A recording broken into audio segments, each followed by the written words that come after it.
Hello, my name is Natalie, and today we're speaking English. You know that in Ukraine, children have to pass a kind of final test after finishing school, and in Ukrainian it sounds like ZNO. I hope that you've got to know what does it consist of. It consists of 4 parts: listening, then reading and use of English, and then writing. Today we will try to imitate this activity here in class, and we will start from listening. Last year, children distinguished this kind of activity as the most difficult for completing because maybe they were not ready for doing this. What have you do before the exam? First of all, of course, you have to learn a lot of new words. The more you know, the more you understand. So you have to read a lot. It would be great if you could read aloud. Also, it would be great if you could stream the film online or perform different tasks on different sites, maybe even osvita.ua, which is the official site for preparation for ZNO. During the exam, even if you are given the task which you don't know what to do, first of all, of course, don't be panic. You should focus on your questions and think over what you can do in this or that situation. First of all, you have to read through the all tasks attentively and underline all the words and all the key phrases which you suppose can help you in your future choice. Then you will listen to the text twice. While listening for the first time, you have to choose those options which you think are correct. And while listening for the second time, you have to check all the answers you gave. Is it okay? Okay, nice. Now I'll give you some tasks which will imitate one of the tasks from the ZNO. We will listen through the text and we'll try to do this task step by step as I explained you before. Is it okay? Yes. Okay, good. Here you are.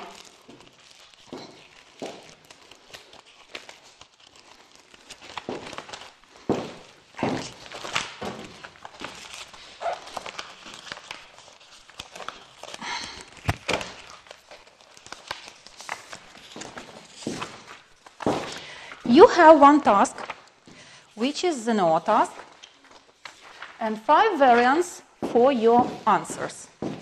Well, I told you that first of all, you have to read through all these options which you are given. Okay? The first task is, you have to say, what was Dylan Watson surprised by? You're reading, Dylan Watson was surprised by the Australian statistics according to which. So you have to underline, Dylan Watson was surprised by Australian statistics. Yes? This is the information you are looking for in the text. Next question, what is the worst consequences of the problem discussed? Consequences means the result of some activity. So you have to underline the worst consequence. Next point, according to Dylan Watson, again, underline Dylan Watson, because you are looking for his opinion. Domestic helplessness is caused by. Domestic helplessness means being not able to do some activities at home. They mean maybe washing up, cleaning the floor, or washing your clothes. Next, the family mentioned by Dylan Watson, underline family, because that's the key word for this very question. Mentioned by Dylan Watson again. Probably it's the main character of the text you will be listening to. And the next task, Dylan Watson quotes the story too. So why Dylan Watson quotes this story? Are you ready? Yeah. Okay, let's listen for the first time. Let me introduce Dylan Watson, a man who has spent the last 3 years researching so-called teenage household behavior. Welcome, Dylan. Hello, everyone. Why this area of research? Everybody knows that teenagers detest doing housework, so what is there to discover? how little teenagers can be counted on and how much of a disservice they're doing to themselves. Once I was working on an article when I stumbled upon some Australian statistics regarding how much time modern teenagers dedicate to helping around the house and what they were actually able to do in comparison with the previous, more concerned generations. I was thrown by the findings, which clearly showed that an average 19-year-old who is about to turn into an adult knows next to nothing about how to carry out basic household duties. Why is that such a problem? Teenagers are busy with their schoolwork. This seems to be their household duty in this day and age. What you said reflects the parents' attitude too, and that's a huge problem.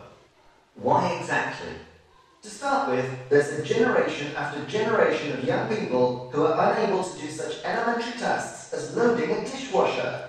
A bit worrying, isn't it? Secondly, parents are left alone to look after the house. But the most damaging is that the less parents require of teenagers, the less independent the children become. So, when they move in with their own partner, they won't be prepared to do things around the house. This may lead to tensions and even a divorce, some therapists say. Lack of some basic life skills, isn't it? Lack of self-sufficiency or over-reliance on others, more like it. We call it the epidemic of domestic helplessness. And it's down to parents who are to blame here to stop this. All it takes is to get their teenager used to, for example, cooking a meal once a week. This will only make life easier for grown-up children when they leave the nest. How true. I'm 28 and I can't cook well or iron my clothes properly. So what can be done? I've heard of a family who are eager to make the switch from urban to rural life. The parents took lessons from local farmers, which their son refused to turn up for. Soon the son had no choice but to watch his parents grow vegetables and breed animals. When encouraged by his dad to help out, the boy would object. So the father adopted the policy that if the boy needed his parents' help with anything, he had to do some chores around the farm. Like it or not, the boy learned more than he probably wanted. And, surprise, surprise, he's a successful organic farmer himself, earning a fortune. Wow, what a story. Yes, indeed. Thank you, Dylan. You're welcome. Okay. Have you chosen anything? Well, you will have possibility to listen to the text for the second time.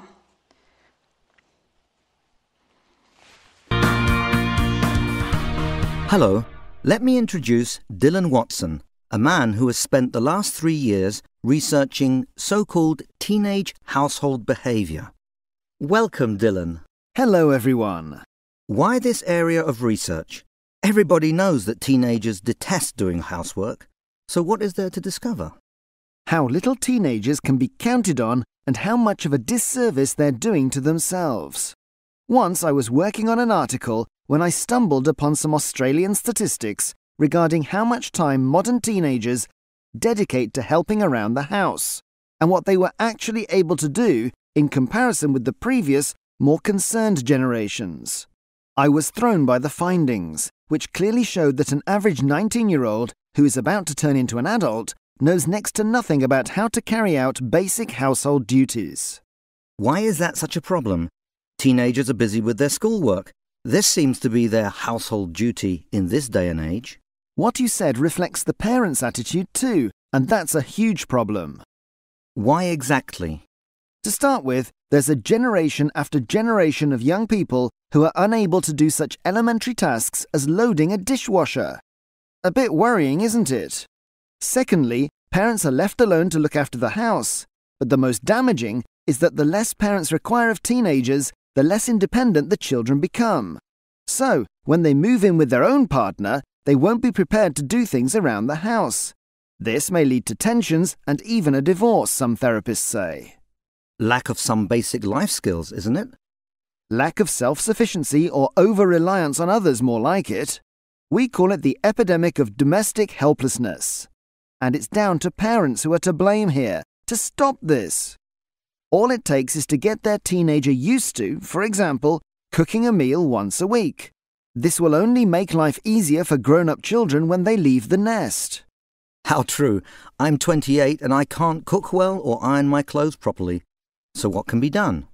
I've heard of a family who are eager to make the switch from urban to rural life. The parents took lessons from local farmers, which their son refused to turn up for.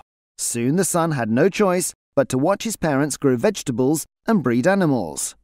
When encouraged by his dad to help out, the boy would object. So the father adopted a policy that if the boy needed his parents' help with anything, he had to do some chores around the farm. Like it or not, the boy learnt more than he probably wanted. And, surprise, surprise, he's a successful organic farmer himself, earning a fortune. Wow, what a story.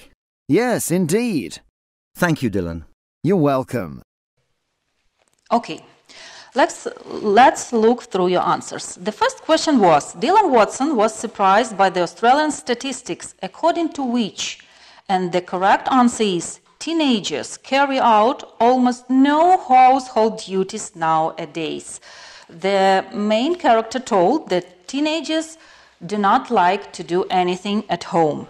Next question. What is the worst consequence of the problem discussed? And the correct answer was the fact that teenagers lack self-reliance. This word self-reliance sounded in the text. Next. According to Dylan Watson, domestic helplessness is caused by parents. The correct answer is C. Parents' inability to enforce certain rules at home because parents didn't make them do anything at home. And the family. There was a story about a family who changed their place of living because they was out of choice. The correct variant was B. And the last one, the conclusion of this story, that the son from this family became a successful businessman, a successful farmer. So, the story demonstrates how certain skills may unexpectedly become useful. That was the correct variant. Okay, next part in the ZNO test is called reading. Reading is also not very simple. It's not so complicated as listening. But today we'll speak about the task which is the longest in the ZNO test. It was task number 2 until the last year. Last year it was called the task number 6 in the ZNO test. The text is the longest. It's nearly 1/3 long. And it has only 5 questions for this text. How to prepare for reading? First of all, of course, you have to read a lot, yeah? When you read a lot, you develop your reading skills.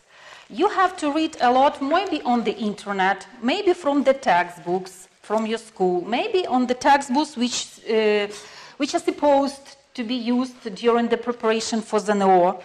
Then you have to complete the task from ZNO, even on the website osvita.ua, because this is the only official site for preparation before the ZNO. Of course, don't be panic when you open your tasks. And the steps are like this. First of all, don't read the whole text before you read the questions. Well, you will waste your time. Then you should start from the questions. All questions are logically composed. It means then, when you give answer for the first question, you can move to the second, the third, the fourth, and the fifth, okay? And the same situation with the text. If you have found the answer for the first question in the first paragraph, so the second answer can be in the second or in the third, not before, just after. Okay? That's the rule. But you know that in English there are more exceptions than the rules. So the only trap which is in the ZNO test is that sometimes the last questions contain the words except, as you see here. It may be not, yeah? It may be the author says, it is mentioned in the text. It means that the last questions concern the whole text, not the last paragraph. Well, now we'll read this text, okay? I will read aloud, and we will try to find the answers for the questions. Do you remember that first we must read the first question and then try to find the answer, okay? Good. The State House in London is known because of, yes? We underline the State House in London because it's a house which we have to find in the text, yeah?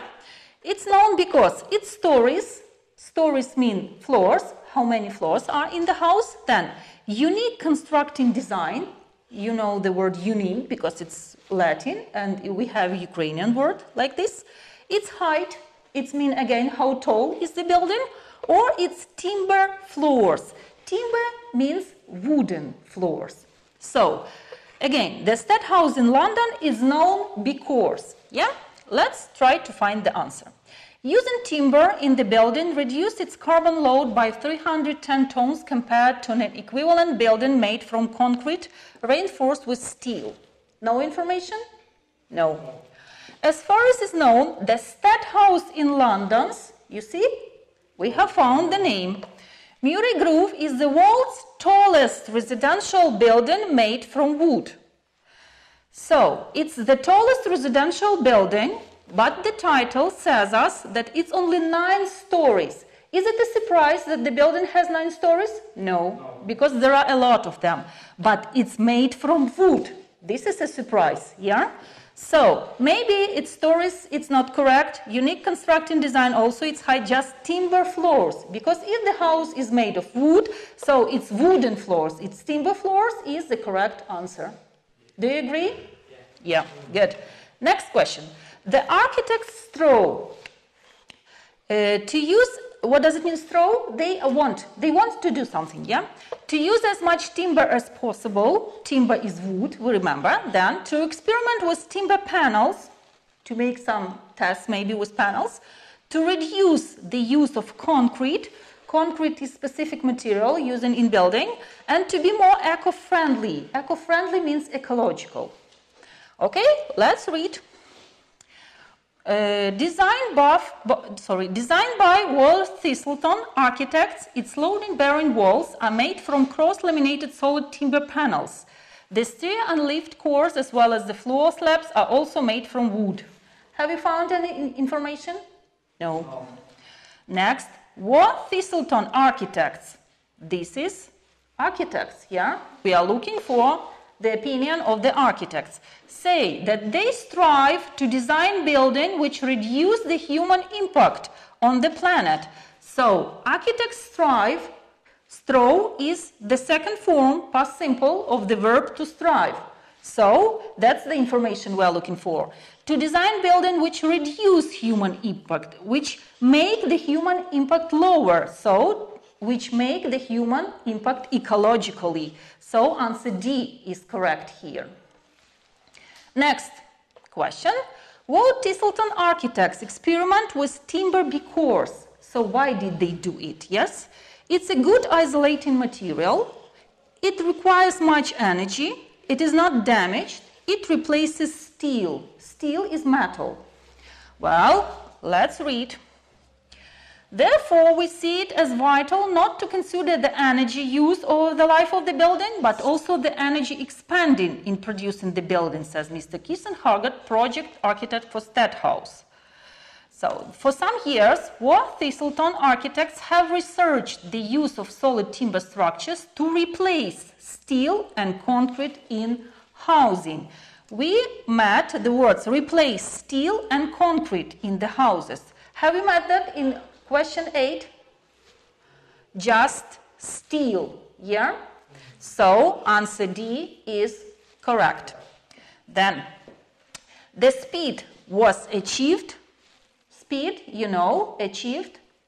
got, yeah? With prefabricated panels, okay, panels are important, with platform construction, everything is okay, due to a great number of workmen, people who work there, yeah? Due to the accurate measurements. Well, timber sequesters 8 tons of carbon per 1 cubic meter and is a renewable material. In comparison, the production of both concrete and steel are one-way, energy-intensive processes that releases large amounts of carbon dioxide into atmosphere.